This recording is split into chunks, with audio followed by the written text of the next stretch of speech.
સિહોર તાલુકાના કનાડ ગામથી ખારી રોડની હાલત દયનીય, વાહન ચાલકો તેમજ રાહેદારીઓ ત્રાહિમામ।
દાદા, તમારા ગામનો રોડ અહીંથી ખારીથી તે કનાડ સુધી અને અહીંથી ખારીથી કાજાવદર સુધી, તો એ રોડ બહુ ખરાબ છે, તો એ રોડ બાબતથી તમારે શું કહેવાનું છે?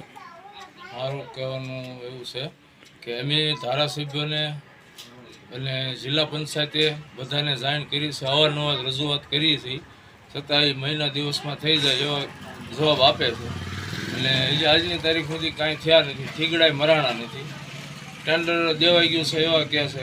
ક્યારેક એવો જવાબ આવે છે એ કે અમારી પ્રાંતમાં નથી, બીજા પ્રાંતમાં છે, નોખા નોખા બધા જવાબ મળે છે। પણ ખારીથી બહાર જવા માટે ગમે એ પાલીતાણા સાઈડ જાઓ અથવા સિહોર જવા માટે કાજાવદર સાઈડ હાલો, કનાડ હાલો, એક પણ રસ્તો સારો નથી।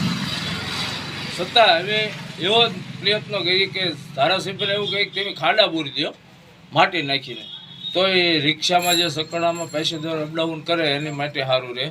બસ શરૂ કરી નિશાળ માટે એ બસવાળા કંટાળી ગયા છે કે આવા રસ્તે અમે અવારનવાર હેરાન થઈએ છીએ, અને એટલા ત્રાહિમામ થઈ ગયા છે ને આ રસ્તાથી કોઈ શંકા નહીં એવી। હું સરપંચ રમેશભાઈ જીવાભાઈ કુવાડિયા, ગામ ખારી। મારા લેવલે જે ગામ લોકોનો એટલો બધો મને પેલું કરતા હોય પ્રોત્સાહન કે સરપંચ તમે આ રસ્તાનું કંઈક કહો, એટલે અમે સ્થાનિક લેવલે ભીખાભાઈ બારીયા છે, જિલ્લા પંચાયતમાં મુરજીભાઈ ભરતસિંહ અવારનવાર કહે જ છે, છતાં કોઈ આના વિશે હજી કોઈ ધ્યાન દેતું નથી। આ રોડ નવો રિપેર કરવામાં ન આવે તો બનાવવામાં ન આવે તો તમે શું કરવા, તમારી ઈચ્છા શું છે? તો આંદોલન જ કરવું પડે ને સાહેબ, એમાં કોઈ શક્ય જ નથી, આંદોલન સિવાય આ સરકાર કરી શકતી।